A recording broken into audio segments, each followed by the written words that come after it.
Hey everyone, welcome to the Unit 2 Derivatives review. In this video, we're going to be going over the multiple choice questions, and in a separate video, I'll be going over the free response questions that I put into your review. So let's get started here in question number 1. Let f be the function given by f of x. And what is the instantaneous rate of change of f at x equal to 3? So when I see instantaneous rate of change, I'm thinking immediately derivative. So I know I need to find the derivative of this function. So f prime of x is equal to 3x squared minus 12x plus 8. And all that we just do by the power rule. Now I want to figure out what is this derivative at 3. So we just need to go, okay, f prime of 3 and substitute in 3. And let's see what we get. 9 times 3, that's getting me 27. 12 times 3, that's getting me minus 36 plus 8. 27 plus 8, that'll give me 35. And 35 minus 36 is getting me negative 1, which is the answer for this question. All right, moving on to number 2. What is the average rate of change given for this function? So average rate of change, I'm thinking of, what you know from algebra 1 is y2 minus y1 over x2 minus x1, or whatever the function might be. So we're given f of x equals to x to the 4th minus 5x. We want to figure it out on 0 to 3. So we don't need a derivative here. We just want to find, okay, what would the average be on this curve f? So we're going to go, all right, f of 3 minus f of 0 over 3 minus 0. So f of 3, I'm going to do the work off to the side. So f of 3 is going to be 3 to the 4th minus 5 times 3. And 3 to the 4th is 81 minus 15. And then, all right, 81 minus 15, that looks like that's going to be getting me 66. So in my numerator, I'm getting 66 minus, well, f of 0, for 0 minus 0, that's just 0, over 3 minus 0. So I'm looking at 66 over 3, which is getting me 22. So this would be the average rate of change on the intervals 0 to 3.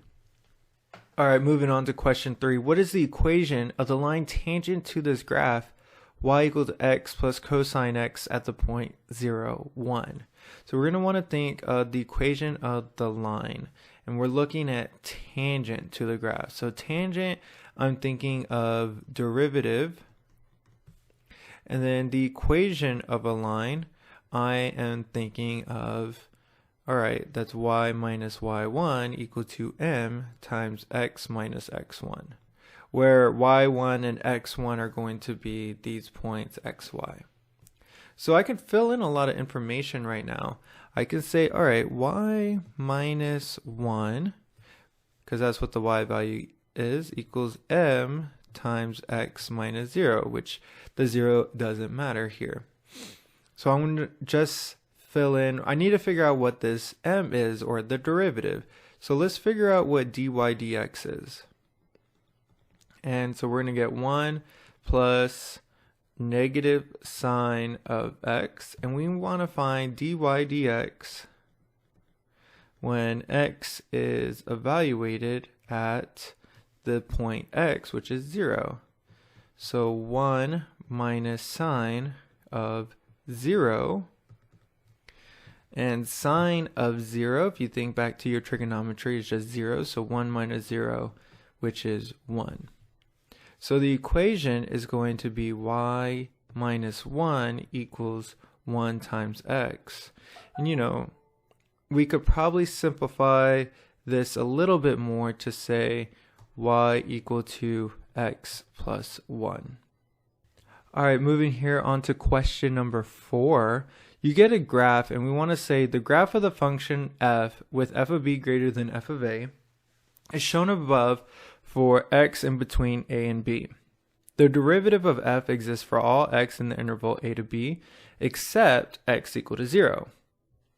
For how many values of c, where c is between a and b, does the limit of f of x as x approaches c of f of x minus f of c over x minus c equal f of b minus f of a over b minus a? So what I would tell you when you're approaching this is, what does everything mean? And so this is where the question is coming from, right over here. So with this limit as x approaches c of f of x minus f of c over x minus c, that is the definition of the derivative. We want to find where is the derivative. Well, f of b minus f of a over b minus a, that's the average rate of change. So the average rate of change between these two values a and b, we can sketch that out. So let's go ahead and sketch that out on our paper. So I'm looking for derivatives, or remember another way we think of derivatives are tangent lines, little mini tangent lines. Where is the tangent line going to be equal? Where's the slope of the tangent line for each of these points on the graph going to be equal to this average slope right here? So let's look at it. So if I were to just sketch a tangent line right here, this slope is going down, whereas my average rate of change, the one I'm trying to find, is a positive slope. So I know it's not going to work for that one right there. So let's take that off. And let's think about, all right, right here, right about right there, those slopes look like they're equivalent. So that's going to be one point where the graph is going to be equivalent. And then right here, this tangent line, if I just sketch it in, is also parallel, so that value is equivalent as well. Now we can keep going through the rest of the graph. We can find this point over here. And we can see like, all right, that one is pretty close. That one's tangent, and that's equal to the average rate of change. Then we find another point over here right about there. So I find 1, 2, 3, 4 points where the graph, where the tangent lines on the graph are going to be equivalent to the average rate of change. So the answer in our case for this is 4. And the big thing here is just being able to say, all right, what does this question mean? I know there's a lot of notation, but it's just asking, when does the derivative equal the average rate of change? Moving on to question 5, we have this function, this piecewise function defined above, and we know that we know that c and d are constants, and that f is differentiable at x equal to 2. So what is the value of c plus d? And this question all boils down to this word differentiable. You want to think about what that means. We know that differentiable means that it is continuous, and that the derivatives are the same at x equal to 2. So since we know that the values are continuous, we can substitute 2 into here, and we should be able to make this part of the function equal to this part of the function. So c times 2 plus d should equal 2 squared minus c times 2. And if we just simplify that a little bit, I get 2c plus d is equal to 4 minus 2c. And I could probably simplify this a little bit more. I could combine my c's and get 4c plus d equals 4. So I know this bit of information, but we don't know what c plus d is equal to yet. So let's look at this, and we know that since f is differentiable at 2, that the derivatives would also be the same. So let's take f prime of x. Let's see what we get from that. So the derivative of c times x plus d is going to get us just c, because the derivative of cx, well, c is a constant, so we bring this little 1 down, we multiply it by c, so that's going to get us c. We subtract 1, which is 0, and then the x becomes just equivalent to 1. And then d is a constant, so plus 0 right there. Now if I take this derivative on the second equation, I'm going to get 2x minus c. Again, minus c for the same reason as the first function there. So we know that c should be equivalent to 2 times 2 minus c. And now we can do enough so that we could solve for c in this case and get 4 minus c equals c. And we get 2c equal to 4. We can say that, all right, so c is going to be equal to 2. And since now that we know that c is equal to 2, we can solve for d, so substituting 2 in here, so 4 times 2 plus d equals 4. Get 8 plus d equals 4.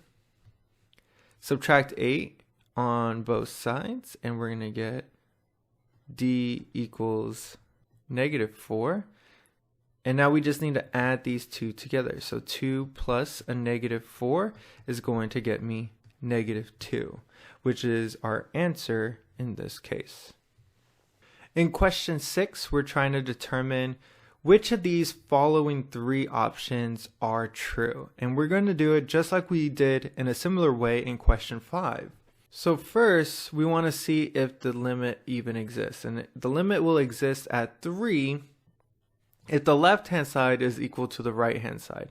So let's see what it is at 3. So let's just substitute 3 plus 2.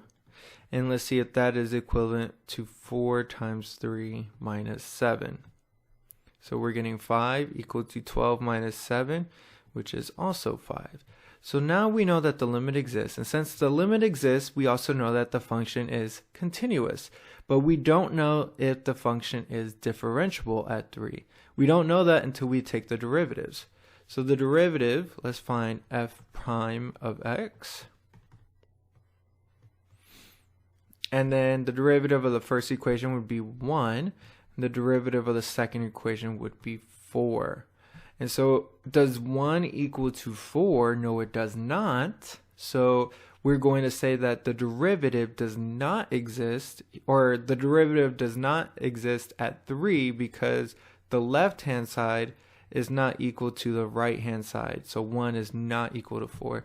So this piece is not true. So going on here to question 7, we're given a graph and we want to basically just determine for what values is f not differentiable. And so we're looking at this graph and there are 3 things that you want to remember where functions are not differentiable. Anytime you have a discontinuity, your function is not differentiable. Anytime you have vertical tangents, your function is not differentiable. Then also whenever you have cusps or corners, your function is not differentiable. So in this case, we actually have a couple of these occurring in this graph. So right here at x equal to 0, we have this jump discontinuity. And then right here at x equal to 2, we have this vertical tangent line. So those are going to be the 2 places that we do not have differentiability for this function. So we'll say the values of x would be x equal to 0 and x equal to 2. All right, moving on here to question 8. We have a function given where f of x is equal to x to the 3 halves. We just want to find the derivative f prime of 4. So let's start with this derivative. So we're going to go, all right, what is f prime of x? And this is just the power rule, so you're going to bring the 3 halves down, multiply it by the coefficient of 1, and get 3 halves. And then you're going to subtract 1 from 3 halves. So x, and then 3 halves minus 1 is going to get me 1 half. We can rewrite this result a little bit, and we can say we had 3 halves times the square root of x. Now, if we want to just find f prime of 4, we can substitute in 4 now. So 3 halves times the square root of 4. And that's going to get us 3 over 2 times 2. Those 2's divide out, and we're left with 3. So f prime of 4 is equal to 3. Moving on to question 9, we have f of x equal to x. We want to find f prime of 5. This isn't a question where you can just substitute 5 in. Again, you want to find this derivative. What is f prime of x? And f prime of x is going to be the derivative of x, and we're going to say that derivative is equal to 1. So you just bring that 1 down on that exponent, you subtract 1, and we get this equivalent to 1. So when we find f prime of 5, there's no variable to substitute in, so it's just going to be the constant of 1, and that would be your result here. Alright, moving on to question 10. F of x is equal to sine x. We want to find f prime of pi over 3. So moving on to this bit, this is question about, okay, do you know the derivative of sine of x, and then do you know your trigonometry? So let's start with the derivative of sine of x. And the derivative of sine of x is just cosine x. And then we want to find the derivative at pi over 3. So f prime of pi over 3. Just substitute that in. So cosine of pi over 3. And if you're thinking back to your unit circle, this one is pi over 3 right here. And that is going to be the coordinate of 1/2 comma square root of 3 over 2. So we just want cosine, and cosine, it goes cosine sine. So cosine would be equal to 1/2. Alright, moving on to question 11. We want to know what is an equation of the line tangent to the graph of y equal to 2x plus 3 over 3x minus 2 at the point 1, 5. So the equation of a line, we're going to use point slope form, so y minus y1 equal to m times x minus x1. And similar to a question earlier, we're given the points x and y. We're just going to need to find m, the slope. Well, how do you find slope? Well, you need to find the derivative of your function. So dy dx is going to be, well, we have, in this case, a quotient, so we're going to have to use the quotient rule. You're going to want to know your quotient rule and your power rules. So dy dx is going to be 3x minus 2 times the derivative 2x plus 3 minus 2x plus 3 times the derivative of 3x minus 2. Then you square your denominator, 3x minus 2. And we can go from there. We need to simplify this a little bit. So dy dx is equal to 3x minus 2 times 2 minus 2x plus 3. Derivative of 3x minus 2 is just 3. We want to go, alright, so 3x minus 2 squared in our denominator. And we want to evaluate our derivative at when x is equal to 1. So we'll substitute 1 into our equation. So 3 times 1, that's going to be 3. So I'm going to have 3 minus 2 times 2 minus 2 times 1. So that's going to be 2 plus 3 times 3. And then I had 3 times 1, so that's going to be 3 minus 2 squared. So let's see what we're getting from this. 3 minus 2 is 1. 1 times 2, that's 2. Minus 2 plus 3 is 5. 5 times 3 is 15. Over 3 minus 2 is 1. 1 squared is 1. So 2 minus 15 is getting me negative 13. So that's going to be my slope, my rate of change. Now I can figure out what this equation is. So I can have y minus y1, which is 5. So y minus 5 equal to negative 13 for my slope, then x minus 1. Moving on to question 12, where we know that f and g are differentiable functions with these following properties. We know that g of x is greater than 0 for all of x, so that just means that g of x is just positive no matter what.